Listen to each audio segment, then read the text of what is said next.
প্রজাতন্ত্র দিবস ভারতবর্ষে পালিত হচ্ছে। এই দিনটি তাই সারা দেশের ন্যায় পালিত হলো নদিয়ার করিমপুর আনন্দপল্লী মহাশ্মশানে। প্রজাতন্ত্র দিবস 2017 সালে 28 এপ্রিল করিমপুর থানার অভয়পুর গ্রামে শহীদ হয়েছিল ছত্তিশগড়ের মাওবাদী হামলায় অরূপ কর্মকার। তার আবক্ষ মূর্তি নির্মাণ করা হয়েছে করিমপুর মহাশ্মশানে। তাই তার পরিবারের লোকজন প্রতিবার তাদের ছেলের মূর্তিতে মাল্যদান ও পুষ্পার্ঘ্য নিবেদন করেন।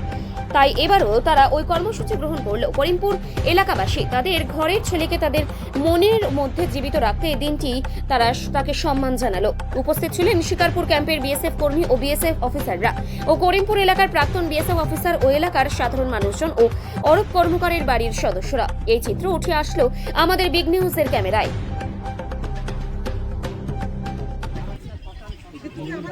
খুব প্যাথেটিক ব্যাপার।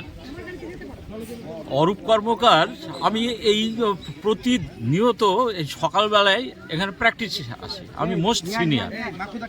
তা সকালবেলাকার উনি সাথী ছিল, তারপরে অল্প সময়ের মধ্যে উনি চাকরিটা পায় বিএসএফের মধ্যে, এবং কিছুদিন পরই ও এই যে বীর হিসাবে যোদ্ধা করে পরলোক গমন করেছেন, তাতে দুঃখ নাই।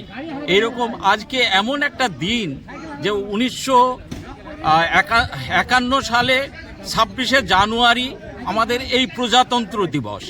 এই প্রজাতন্ত্র দিবসে ওনাকে যে আমরা স্মরণ করতে পারছি, এটা খুব গর্বের বিষয়।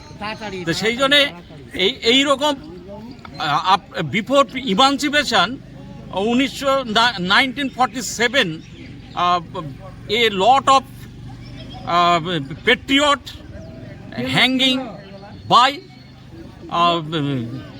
British government. So I do not sorrowful.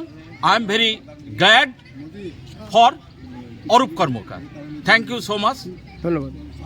Vande Mataram, Vande Mataram, Vande Mataram. प्रजातंत्र दिवस की जय, प्रजातंत्र दिवस की जय, प्रजातंत्र दिवस की जय, जय हिंद, जय हिंद, जय हिंद। जय हिंद।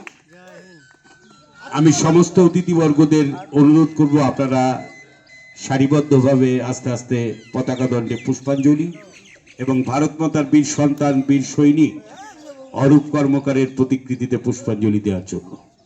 তারপর নির্ধারিত আসন আপনারা গ্রহণ করবেন। আমাদের পরবর্তী অনুষ্ঠান আমরা শুরু করব।